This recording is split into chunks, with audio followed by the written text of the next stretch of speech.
Good afternoon, everyone. I don't have any opening comments, so, Really? There's so Matt? much going on.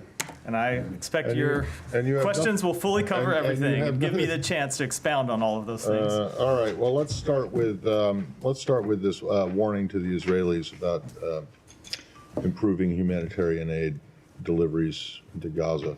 What can you tell us about this? A few things. So first, Secretary did write, along with Secretary of Defense Austin, to the Defense Minister of Israel, Yoav Gallant, and the Minister for Strategic Affairs, Ron Dermer, on Sunday to make clear our concerns about the levels of humanitarian assistance that have been making it into Gaza.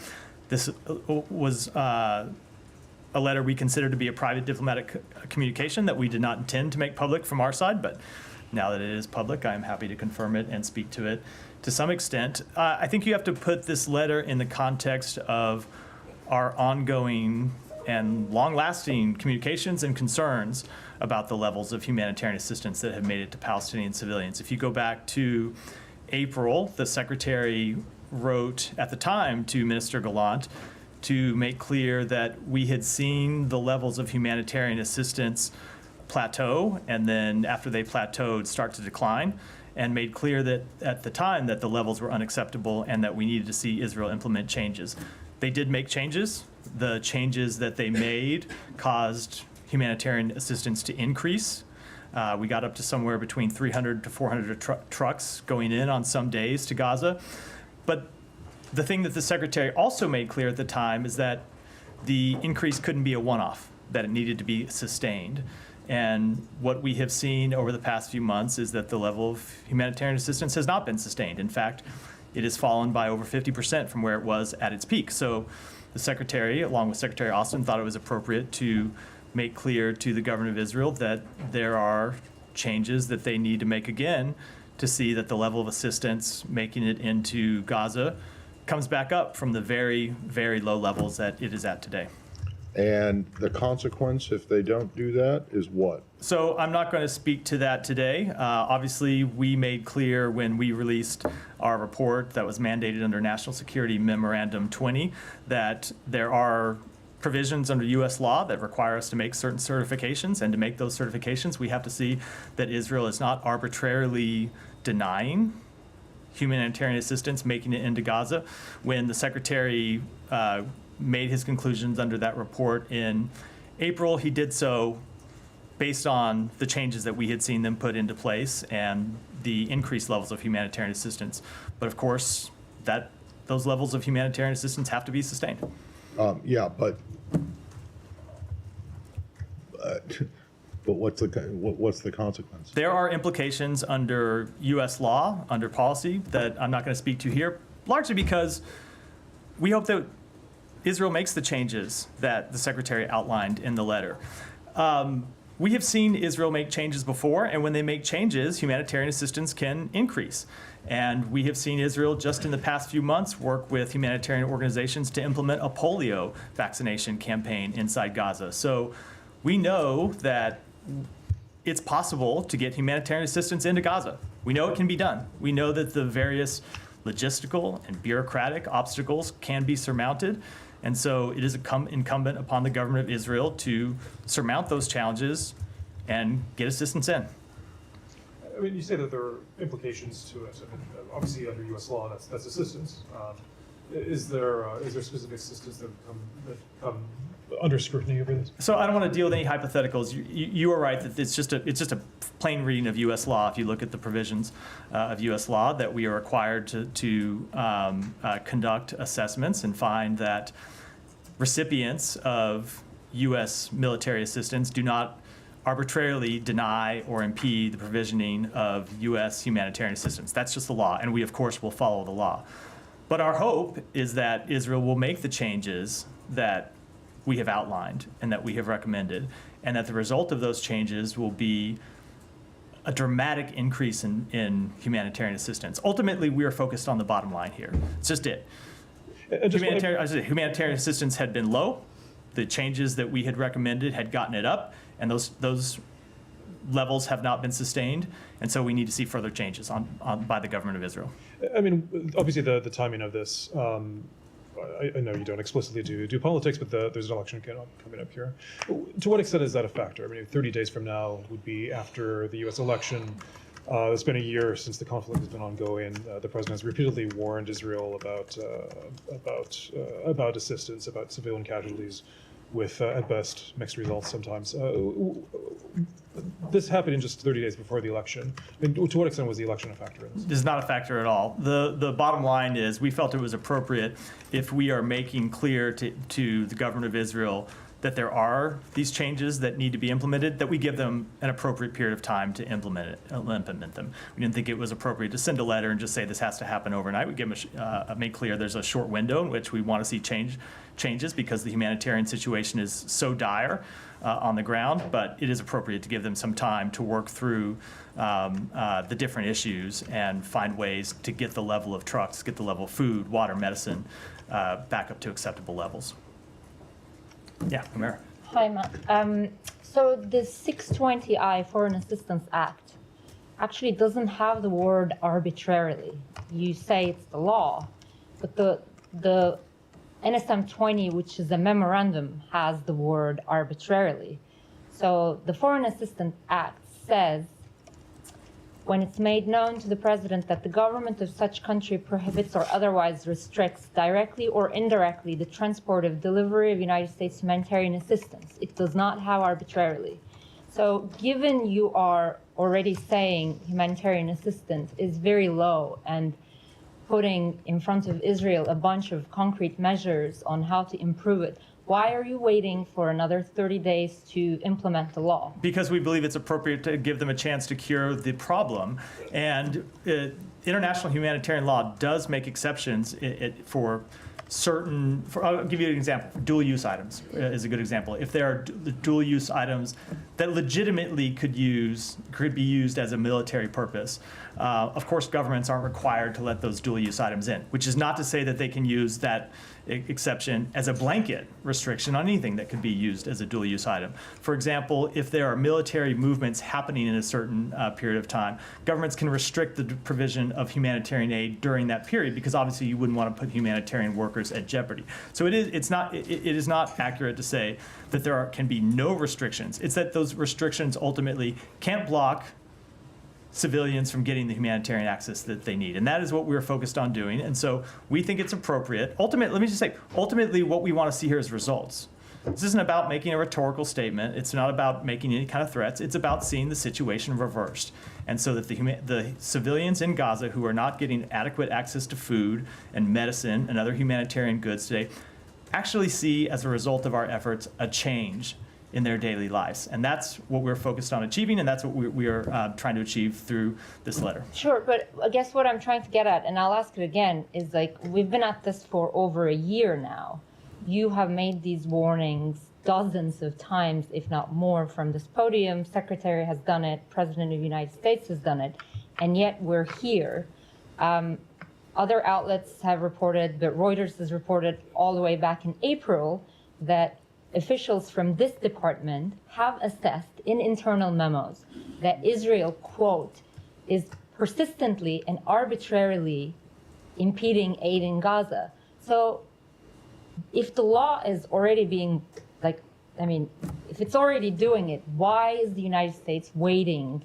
So first of all, that is not, so we've been over this before, I know, from this podium. There are people that reach that conclusion, and there are people inside this building who reach the opposite conclusion. So I think it's important to state that for the record, that when you have a difficult situation as this, it's not uncommon for people to reach different assessments. Ultimately, if you look at the last year and our record of working to get humanitarian assistance into Gaza, what you've seen is the U.S. intervening at critical moments. Going back to October 12th, let's not forget that it wasn't October, it was October 16th. So just a few days after October 7th, that the Secretary was negotiating with the government of Israel until 2 in the morning in Tel Aviv to get the first trucks into Gaza. I know you were there. And over the coming months have intervened on multiple occasions when we thought the levels of assistance getting in weren't sufficient, when there were policies that needed to be changed, when there are new gates that needed to be opened, we have intervened to get that to happen. And you have seen those results. You've seen us go from 1 crossing being open to 4 crossings being open, and that is the result of U.S. intervention. Now, to answer your question, we have always said that this is an ongoing process, and our assessments are ongoing. They're not static, they're dynamic. And so when the situation changes, our assessments will change and we'll act accordingly. And that's what we're doing. And how did the Israelis respond to this letter? They can speak for themselves. I'm not going to speak for them. Have you received any assurances that they will actually take these concrete measures? So I'm just not going to speak for them. Those are private diplomatic conversations. They can speak to their reaction. And one final thing. What is your message to the world when they question U.S. credibility in terms of following through? Because President Biden made a similar threat to cut off or restrict U.S. military aid in April if Israel carried out a major operation in Rafah. Regardless of what you call that operation, Rafah is now like a wasteland.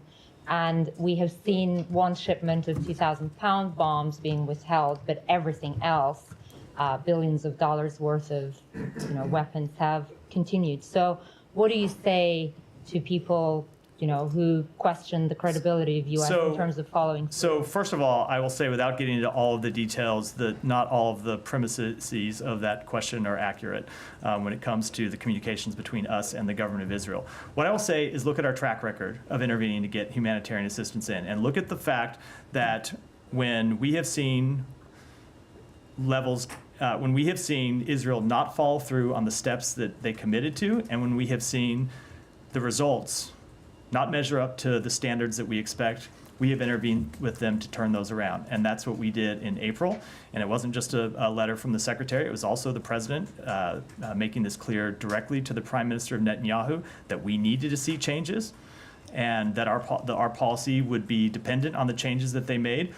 And they made those changes. Now, what we also said is that the changes need to be sustained, and the level of humanitarian assistance needed to be sustained. And over time, we've seen the level come down, which is why we are going back in and making clear now that it needs to be reversed. Oh, sorry, one really final thing. You already said one more. I have to Yes. go ahead. At the end of that letter, you also talk about establishing a new channel to raise civilian harm incidents, which sounds in a way incredible because it's been over a year. So can you elaborate a little bit on that effort? What kind of a channel you want to establish? And are you saying that Israelis basically ignored the U.S. in all of the previous communications when U.S. raised its concern about civilian harm? I'm not going to speak to it beyond the language that's in the letter, other than to say that we continue to see Israel not taking sufficient steps to address civilian harm. And you have to look no further to understand that than the really horrific results over the weekend. Thank you, Matt. Does this building see any inconsistency between sending a sternly worded letter with a 30-day lead time about humanitarian conditions in Gaza to the Israelis while near simultaneously deploying an advanced anti-missile system with 100 U.S. troops to man it? No, of course not. We have What's the message being sent there? made clear that we are committed to the defense of Israel, and that's why you saw the president make the decision that he made, which I will let my colleagues at the Pentagon speak to in detail. But we've also made clear that there are provisions of U.S. law that we follow, and we will always follow those provisions. And part of that is expecting that the Israeli government fully comply with the requirements under international humanitarian law to make sure that humanitarian assistance gets into Gaza. Sure. I mean, and this is retreading territory that Humaira and Matt just raised with you. But I mean, 6 months ago, there were suspicions that humanitarian law was not being followed by Israeli forces. So why 6 months on, if the situation is similarly deplorable, do you suspect that situation is meaningfully changed? So you're right, it is a bit of a retread, and I hope you'll accept fine. my apology for giving the same answer, No, the same that's question. fine. We don't have to retread. I think it is important to be clear that it is because we saw the situation change. I think the premise of the question, the premise of Humaira's question, is that the situation has been static all along. It hasn't been static. When we intervened back in April to make clear that the level of humanitarian assistance getting in wasn't sufficient, we saw it increase. And we saw that increase sustained for a period of time, but then not long enough, and it came back down. And so we're going to respond to events as they happen. And when humanitarian assistance increases and is an acceptable level, you won't see us raising those concerns. But when we see the situation on the ground that we've seen over the past few months, when we see the level of humanitarian assistance in September, the lowest it has been in any month since the war began, it's appropriate for us to intervene in this way. And to briefly address the flip side, I mean, the Israeli argument is that allowing this aid in provides fuel for Hamas. They run a protection racket, they get money, they get funds, essentially they think that taking this step is effectively choking off Hamas. Does the U.S. dispute that that is a reason why the Israelis are limiting this aid? So there are, without a doubt, security concerns inside Gaza that make it difficult to deliver aid, that has led to the looting of humanitarian assistance in some cases. But the answer to that is not to stop the flow of food and water that civilians depend on, and that little babies and children need to survive. That cannot be the answer to that problem. The ultimate answer to that problem is to establish a governing authority in Gaza that can provide safety and security for the Palestinian people of Gaza, that can provide safety and security for the delivery of humanitarian assistance, that can provide a long-term political path forward, as we have been making clear for some time. The answer absolutely cannot in any way be penalizing the innocent civilians who depend on this food, water, medicine to live. Okay, I don't want to monopolize time. I have two more. One is, does the U.S. feel that it has clarity? You don't have to specify what it is on the timing and the targets that Israel intends to strike in its retaliatory strike on Iran. Does the U.S. feel that it has clarity on the timing and targets that the Israelis intend? We have had a number of conversations with them about that. Those conversations are ongoing, and I'm going to stick with the policy I set out last week, which is I'm not going to speak to those conversations publicly. Okay, and just one bigger picture question for clarity. Is it the U.S.'s stance right now that it is calling for a ceasefire in Gaza, but not calling for one in northern Israel and southern Lebanon? We continue, so a few things. No, we do continue to want a ceasefire in Gaza, but to be clear what that is, it's not a unilateral ceasefire. We have called for a ceasefire agreement that includes the release of hostages. I think you know what the details of that. And when it comes to Lebanon, ultimately we want a diplomatic solution, and that policy hasn't changed. But there's no sort of active call for a ceasefire in the same way that there is in Gaza, accompanied by a hostage deal. Is that because the U.S. sees that there is a legitimate and achievable military objective on the part of Israel in northern Lebanon in a way that does not exist in Gaza? So we believe that Israel has a right to attack and degrade the Hezbollah battalions that continue to be just over the border from northern Israel. But ultimately, we want to see a diplomatic solution. I would say that the two situations are incredibly different when it comes to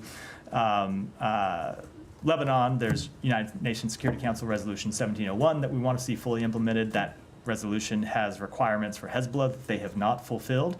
So it is appropriate for Israel to conduct military operations to degrade Hezbollah's capabilities. So maybe they will pull back beyond the Litani River and finally agree to the provisions of 1701 that they have blown through for 18 years now.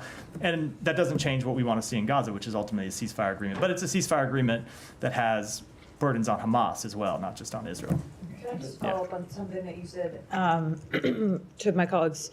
Look at our track record when it comes to intervention, intervening when humanitarian aid going into Gaza is too low.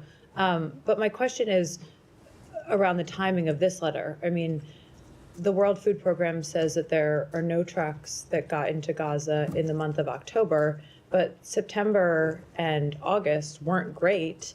There were 700 trucks, according to the World Food Program, in August, only 400 aid trucks in September. So why wait till it gets to zero to actually do something? You should not assume that this letter is our first and only conversation with the government of Israel about this problem. We have been having a number of ongoing conversations with them about the very serious decrease in the level of humanitarian assistance. Ultimately, we did not see our concerns sufficiently addressed, which is why the two secretaries sent the letter they did today. Okay. And with regard to on Sunday, yeah, I was about to correct myself. They sent the letter that is Right. made public today that we sent. Right. They sent on Sunday. Okay. And then with regard to action that Israel has to take in order to clear this hurdle between you guys and make sure that they aren't actually not abiding by humanitarian law here, do they have to take every single action that was laid out in the letter? I'm in not the going next to get 30 into days? that level of detail beyond what's in the letter. I think the letter speaks to it pretty clearly. It outlines the steps that we want to see them take. Ultimately, what's important to us is that the people in Gaza get the food, water, medicine, other humanitarian assistance that they need to survive. Right, but you're not going to lay out what that, mark of success would look like? I think the letter lays it out pretty clearly, and I'm not Well, going the to letter go beyond says, that. to reverse this downward humanitarian trajectory and consistent with its assurances to us, Israel must, starting now, within 30 days, act on the following concrete measures. It says act on the following concrete measures. So should we assume that's all of the following concrete measures? I'm just not going to speak to it beyond what's laid out in the letter. So, Said, go ahead. Thank you, Matt. Just a clarification, so I can understand it.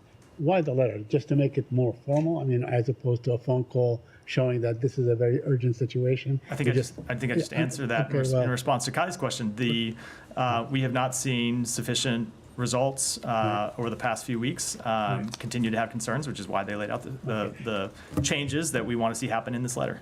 So, and why the 30 days? I mean, so must the 400,000 Palestinians wait 30 days? I mean, some of them may starve by then The or letter- be incinerated, as we have seen. The letter is quite clear that we want to see changes immediately. And in fact, Right. the secretary sent that letter on Sunday. We did see humanitarian assistance go in through Erez yesterday. And we very much want to see changes, not wait for 30 days, but happen immediately. Now, we recognize that some things, like, for example, the letter calls for agreements on what actually would be dual-use items. That's not something that can happen overnight. That requires a negotiation. So some things take a little bit longer, but there are changes that we want to see implemented immediately. Let me just have a couple more on Gaza, then a couple on the West Bank. But, the Washington Post reported, I think yesterday, about the strike against Al-Aqsa Hospital in the middle of Gaza, striking the tents, burning people alive and so on. Now, Israel always says that there are militants, that we never know whether there were or not, but that seems to be a story that is repeated every day. The Gaza people wake up every day to another 100 people dead or something like this. Now, I asked you about this last week, and you said, no, we would never accept this being normalized, but in fact, it is being normalized. It's not. What happened in that strike was horrifying. We understand the very difficult environment in which Israel operates.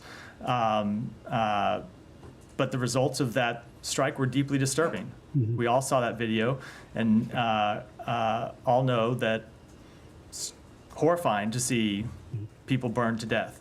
And we have made clear our serious concerns about the matter directly to the government of Israel. Is it horrifying enough to be considered a war crime? So I cannot make that kind of assessment from here. As you know, Said, there's a Right, but- process that we have to go through to assess the facts of the law when it comes to any individual determination. Yeah, but this seems to be going on every day in and day out. And, on the ceasefire talks, Haaretz is reporting that Israel is saying no more talks, no more negotiations.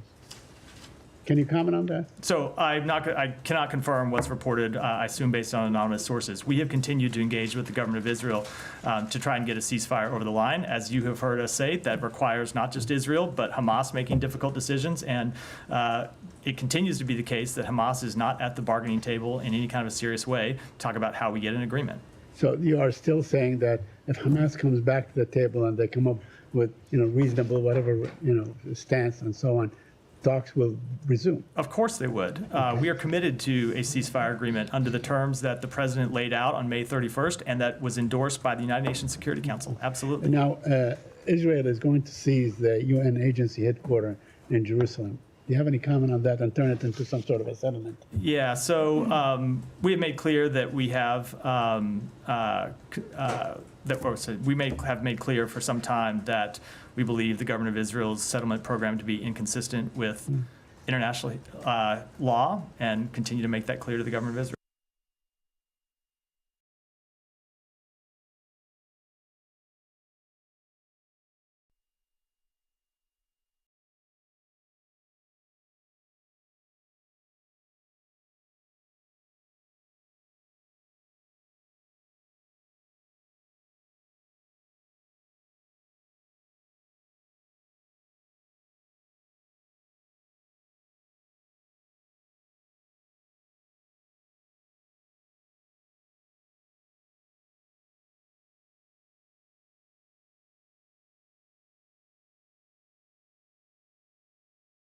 West Bank than the one that they're pursuing now, not to mention in Gaza. Thank you. Thanks, Matt. So Israel killed at least 21 civilians in strike on Christian town in North Lebanon. And they were like displaced family rented this house so they can escape the horrific time where they lived in the south. Is it how Israel defending herself by carrying an attack in north of Lebanon in a Christian town that there's no existence of Hezbollah militias? So I can't speak to the circumstances around that particular strike, but obviously the loss of civilian life is extremely troubling, and we've made that clear to the government of Israel. Okay, there was a call between Secretary Blinken and Speaker of the House Berry. Can you just give us some insight about this call that lasted 40 minutes? Sure. So the Secretary spoke to the Speaker of the Lebanese Parliament as well as to the Prime Minister on Friday to make clear that we want to see a diplomatic resolution to the conflict between Israel and Hezbollah, that we want that diplomatic resolution to include the full implementation of 1701, that we continue to support Lebanese institutions, including the Lebanese Armed Forces, which we see as a bulwark for stability in the country, and that we want to see Lebanon choose a new president, and that it's the Lebanese people and not anyone else that should make that decision. And he urged them to move forward with that process, as we have consistently made clear we want to see the government of Lebanon do. Okay, my last question. So there was like a warning from the U.S. Embassy to the American in Lebanon to leave soon as possible, and it might not be if commercial flights leaving the airport. Is that a message that maybe Israel could attack the airport? No, it had nothing to do with that, and it's not. It wasn't a question. It wasn't a question. The Lebanese people back home. It wasn't a question about commercial flights. It was a question about the flights that we have been providing. So we have been providing these flights that the U.S. government organized for nearly 2 weeks now, and we have seen over the past 2 weeks a decrease in the number of American citizens and legal permanent residents and eligible family members who have taken those flights. We've now provided 22 of those flights, had somewhere around 1,250 people depart on them. And if you remember last week, I think the last time I came here with an update Wednesday or so, 1,100 people have departed. So in the flights that we've had since then, only 150 people Friday through the weekend got on these flights. So we've always said that we would conduct those flights as long as demand was there for it. And what we were making clear to American citizens, that if you want to get on one of these flights, they may not exist forever if the demand isn't there. So please take one of these flights while they now exist. At the same time, I should note that we have continued to see capacity on Middle East Airways flying out of the country. Did you ever get an answer to the question of how much you guys are paying? It did not. Yeah, it did not. I don't know. 300,000 tickets. No. Not per ticket for the cost of the flights. I don't know. Yeah.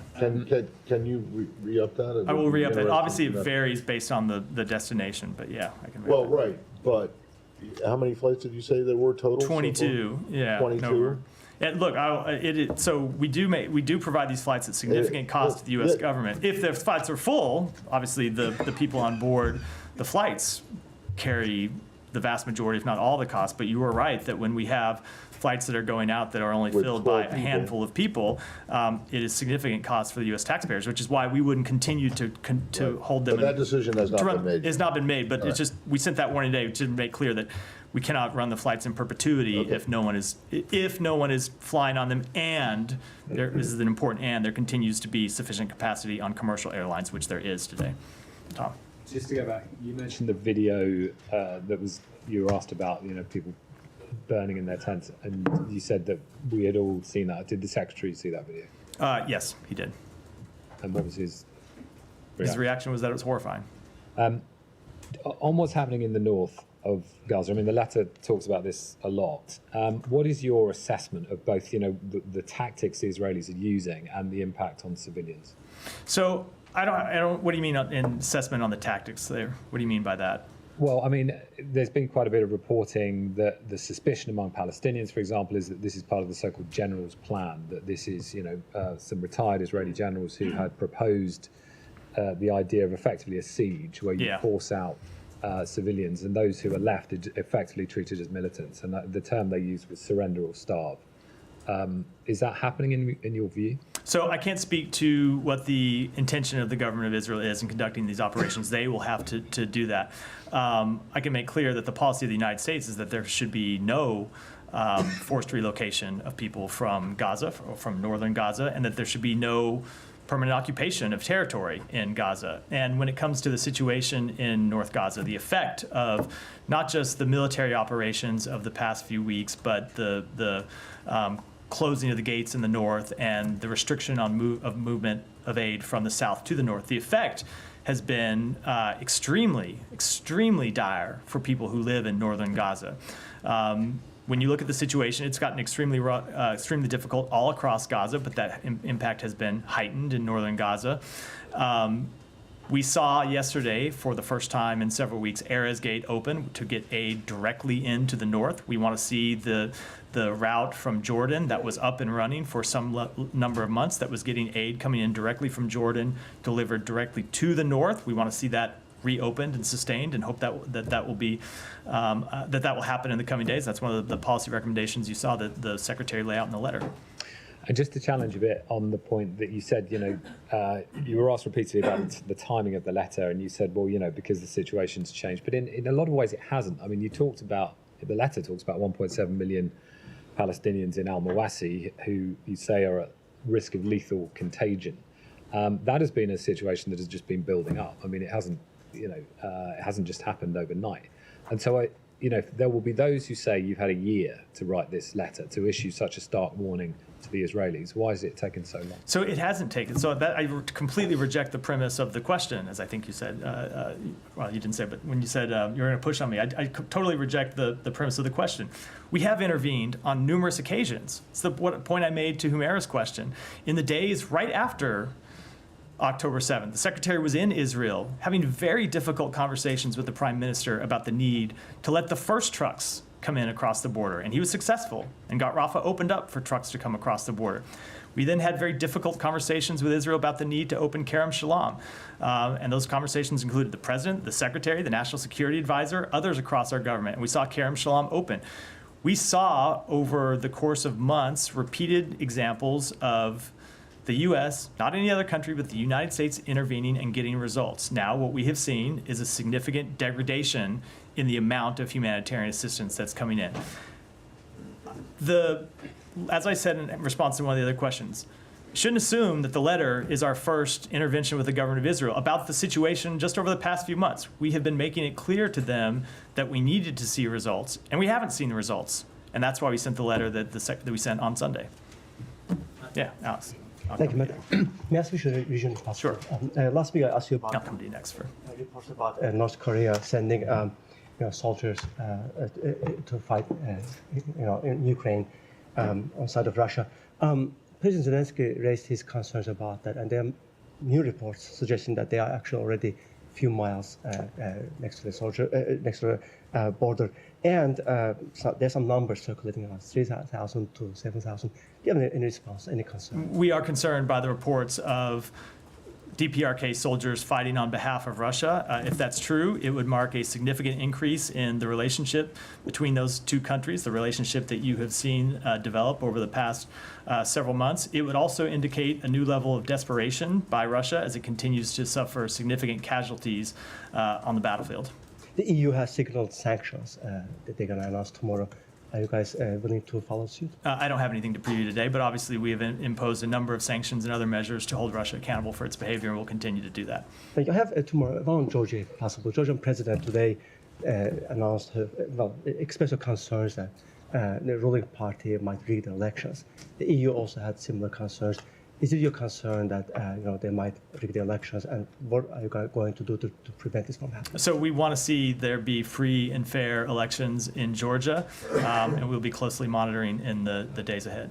Thank you. Final one from me. Azerbaijan has pushed back on human rights concerns prior to COP. They said back off. We are going to listen to your concerns prior to COP. They also said that there will be no peace agreement. They don't expect it prior to COP. That's what the Secretary was hoping for. What is your response? Any reaction? So we wanted to see, we never tied the agreement to COP. We wanted to see a peace agreement between Armenia and Azerbaijan months ago, and have been pushing for a peace agreement, and ultimately hope to get one over the line. But that's up to the two parties, not the United States. Michelle. Yeah, thank you, Matt. On Iran first, news reports said that Iran recently conveyed a message to the administration through a third country, saying that if the Israeli response to the missile attack is limited, Iran will see this round as closed. Can you confirm that? No, I'm not going to speak to private diplomatic conversations, real or imagined.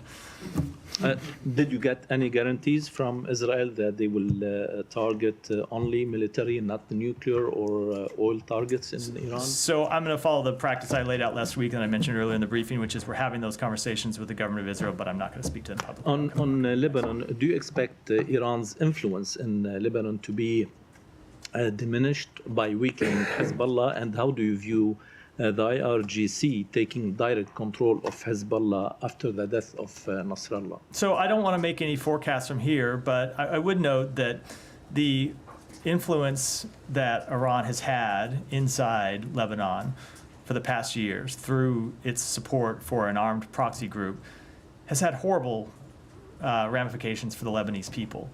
And it is certainly our hope that Hezbollah's role in Lebanese society and Lebanese government will be diminished, because it's the Lebanese people that ought to have a say in their direction, in the future direction of their country, and they should not in any way be held hostage to an armed terrorist organization. And lastly, did the administration ask Israel not to bomb Beirut, and did you give any guarantees in this regard to the Lebanese Prime Minister? So we have made clear to Israel that we opposed the bombing campaign that they had been launching over recent weeks in Beirut. We have seen strikes diminish in recent days, and we'll continue to watch it very carefully. Thank you. On Iran, there's reporting over the past couple of days that the administration has relayed to Iran that any assassination attempt on President Trump would be considered a quote-unquote act of war. The NSC put a statement out. I wanted to see if you had anything on that. And then separately, on the Afghan national accused of plotting a terror attack, last week you said it wasn't clear if he came here on an SIV, even though the DOJ indicated that he had. I wanted to see if you have any more fidelity on that. Sure, on that. So it is my understanding that he did not enter the United States on an SIV, and I'll refer to the Department of Homeland Security to speak to further questions about his status. When it comes to the threats against President Trump, as we've said many times, we have been closely tracking the threats against former President Trump and former administration officials for years, dating back to the last administration. We consider this a national security matter of the highest priority. We strongly condemn the brazen threats, and we have made clear that should Iran attack any of our citizens, including those who continue to serve the United States or those who formerly served, that Iran will face severe consequences. Just one follow-up on the Afghan national. The vetting, no matter how he came over, is that done by DHS? I would defer. I believe that they conduct the vetting, but I would really defer you to DHS to speak to it. There are different procedures for different programs, so with respect to this particular one, I would defer to them. They're the lead agency. Sean, go ahead. Could I go back actually to a bit what Alex was talking about North Korea, but something different. How do you feel about North Korea bombing its own roads, or destroying its own roads? When you put it that way, we are monitoring the situation in the DPRK in close coordination with our Republic of Korea allies. We continue to urge the DPRK to reduce tensions and cease any actions that would increase the risk of conflict, and we encourage the DPRK to return to dialogue and diplomacy. So is this a step that raises tensions, bombing their It certainly doesn't do anything to alleviate them. Can I switch to a different topic? The It's up to Sean if he wants to yield the floor. If not, let me go. I'll come to you next, Danny. India. I know you put out the statement yesterday about the Indian inquiry commission having a representative coming here. It was exactly at the same time, basically, that you put this out, that the allegations came in Canada. Do you have any? First, do you have any general thoughts on India-Canada round two about what's taking place?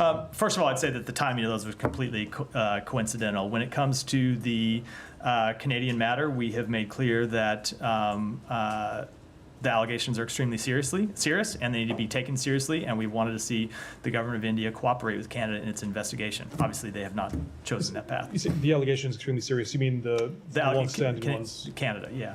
The long-standing ones. Yes, yes, correct. So in terms of how India reacted overnight, or how they reacted yesterday to this, how do you feel about that, the withdrawal of, obviously Canada was kicked out, but how do you feel about how India is responding? I don't have any comment on that, but as we've said before, they're serious allegations, and we have wanted to see India take them seriously and cooperate with Canada's investigation. They have chosen an alternate path. An alternate path. How does that color perceptions of dealing with India? I don't have any further assessment on it. What can you say about the meeting?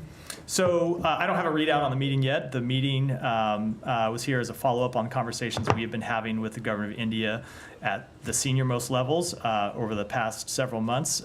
They have told us that they are taking the allegations seriously, that the activities contained in the DOJ indictment do not represent government policy. So the meeting that happened this week, or that was happening today by India's inquiry, was to discuss their active investigation into the matter, for us to update them on our active investigation into the matter, and to continue to share sides about steps that could happen in the days and weeks to come. All right, and I know you said this, but it's very hard to believe that the timing of your statement was purely coincidental on a day when there's massive events going on between I fully the understand. Indians and I will the just tell Canadians. you that we were planning this the meeting was planned, and so the statement announcing the meeting was planned early last week, maybe end of the week before, well before we were aware of the actions that Canada was going to take over the past few days. So it is completely coincidental.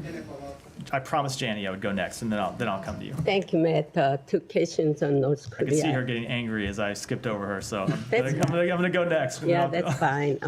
2 questions on North Korea. As you know, North Korea is making an unreasonable claim that South Korea was responsible for the drones infiltration into Pyongyang. And North Korea's Kim Yo-jong claims that South Korea is the main culprit and that the U.S. should take responsibility. Meanwhile, Russia defended North Korea, saying it violated North Korea's sovereignty and warned against using offensive force. What is the United States position, and how can you explain North Korea's escalation of tensions on the Korean Peninsula? So I would refer to the Republic of Korea to speak to the first part of the question. And when it comes to the actions by the DPRK, we have seen them continue to take steps that raise tensions, and we will continue to encourage them to take the opposite path, to reduce tensions and stop any actions that could increase the risk of conflict. Second question, North Korea eventually blew up the inter-Korean road while insisting on the theory of 2 countries, South and North. How would you comment on this? I don't have any further comment beyond what I said in response to Sean's question on the same topic a minute ago. Yeah, go ahead. On India, what makes you believe, when you arrived at a conclusion that India is not cooperating with the Canadians on the investigations? So I don't have any further comment on that beyond what the 2 countries have said publicly. We have urged them to cooperate, and will continue to urge them to India is saying they have not received any evidence from the Canadians. And I will defer to those 2 countries to speak to the relevant status of the matter. Prime Minister Trudeau yesterday said that he has shared with the Americans, U.S. government, their evidence of their Indians' involvement. Have you seen those? What's your thought? I'm not going to speak publicly to those private conversations. One more question. The last 24 hours, several Air India flights have received threats, bomb threats, and several of them have been grounded. One of the flights from Mumbai to Chicago had an emergency landing somewhere in Canada. So, fighter jets were scrambled in Singapore for the flights. This comes after months of threats coming from several citizens in the U.S. that blew up the Air India plane coming from the U.S. and Canadian soil. How do you see that? Would you be taking action against those individuals who have been threatening for blowing up Air India planes? So obviously any kind of threats against commercial aviation are inappropriate and matters that are dealt with extremely seriously by our own law enforcement agencies, and I would refer to those law enforcement agencies. Will you take steps that such threat doesn't come from the U.S. anymore? Again, I will. I think it's a matter for law enforcement agencies, predominantly the Department of Justice, to speak to as a first instance. How these investigations are going to impact India-U.S. relationship? Which investigations? the one that has come today? The U.S., I didn't know if you were referring to these other questions or to the first one. So look, Yeah. India continues to be an incredibly strong partner of the United States. We work with them on a number of matters, including our shared vision for a free, open, prosperous Indo-Pacific. And when we have concerns, we have the kind of relationship where we can take those concerns to them and have very frank, candid conversations about those concerns, and that's what we've been doing. And one final question, is India cooperating with the US in parts of investigation? So I'm not going to speak to the matter publicly. That's a question that, again, when it comes to the investigation itself, ought to be handled by law enforcement, so I'd refer you to the Department of Justice. Thank you. Just to follow up, I'm just curious about one thing you said.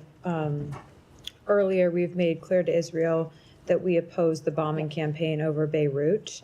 Last week, you actually wouldn't characterize the U.S. position on those bombings. So can you explain to us what's changed over the course of the last week? So there are specific strikes that it would be appropriate for Israel to carry out. But when it comes to the scope and nature of the bombing campaign that we saw in Beirut over the past few weeks, it's something that we made clear to the government of Israel we had concerns with and we were opposed to. So if they return to that bombing campaign with an appropriate scope, which I assume you're not going to define, I'm not going to speak to a hypothetical here. then that would be fine? We've had concerns about the nature of that campaign, and we've expressed those privately to the government of Israel. And you said that they have been halted for now, which So you're welcoming. we've seen them come down over the past few days, which is not a prediction about what will happen in the future, but we have seen them come down. Will there be implications for Israel if they don't continue to stay at the levels they're at? I just don't want to speak to hypotheticals. But just on that, Matt, so are you telling them not to bomb Beirut at all? We have made clear that we are opposed to the campaign, the way we've seen it conducted over the past few weeks. Now, they do have a right to go after legitimate terrorist targets. We see Hezbollah continue to operate across Lebanon, and Israel does have a right to defend itself against those terrorists who pose a threat to the state of Israel. But we've had real concerns about the nature of the campaign that we saw roll out across Beirut over the past few weeks, and we made those concerns publicly. I'm not going to speak to it in any detail from here, but we have had quite detailed conversations with the But government can you of Israel. elaborate on that nature? Is it the number of high civilian deaths? Is it them seemingly targeting like civilian infrastructure? It is What largely the civilian toll. It's the Yeah, civilian. the civilian toll. Go ahead. And I'll come to you next, Ryan. Thank you very much, Matt. George Galloway, former parliamentarian in UK, and Jemima Goldsmith have said that these might be the last few days to save Imran Khan's life, because since last almost 10 days, nobody has met him. Just today, they allowed, according to one political leader, they allowed him. Are you aware of these reports that there are threats to his life and health? I've seen the reports, and obviously we want to see the human rights of every individual in Pakistan be respected. Okay, a couple of days ago, there was a grand jirga in my hometown, Peshawar, by this political party that just recently got banned as well. It's called Pashtun Tahaffuz Movement. Basically, started from the tribal areas where I belong. Zalmay Khalilzad tweeted about it as well. Thousands of people gathered. Hundreds of thousands. One of the demands that they made was that both the Pakistan military and the TTP should leave the former tribal areas, which are now part of the Peshawar, where Imran Khan government is. So they have given them 2 months to either leave the area, to both of them. Your thoughts on this scenario? I don't have any comment on that. Ryan, Just one last thing, please. Let me move on just because we're running short. Ryan, go ahead. I've got a few more people I want to get to. Ryan. Real quick, Israel, then one non-Israel question. Yeah. To follow up on what she was asking, when you say that Israel has a right to strike terrorist targets in Beirut, but have to be concerned about the civilian casualties, the entire city is densely populated. Like, how could they attack terrorist targets in Beirut without there being civilian casualties? I'm not going to get into prescribing the nature of a military campaign from here. It is a principle that's true for every country, that they have a right to defend themselves against terrorism. But we've had real concerns about the way we saw the bombing campaign in Beirut roll out over the last few weeks. No, let me just hold. Ryan said he had another question, so before you interrupt. Well, maybe to her point, it goes to say, 20 years ago when Ariel Sharon attacked a Hamas commander in Gaza. The Bush administration, I'm sure you've seen this quote going around. The Bush administration, this is outrageous. 8 civilians were killed. This is an unacceptable civilian toll. When dozens or hundreds of civilians are killed in attacks on Hezbollah leadership, there isn't even a statement accompanying it saying we regret the civilian toll. Like what changed? Nothing changed. I just made very clear, as I made clear last week, we made clear since the beginning that we were concerned about the loss of civilian life. We're always concerned about the loss of civilian life, and that continues to be the case. Well, the non-Israel question, Ecuador, could you clarify your statement that you put out a couple days ago about Rafael Correa and Jorge Glass being barred from travel? I think the statement said that it was for accepting bribes, including through political contributions in exchange for granting favorable government contracts.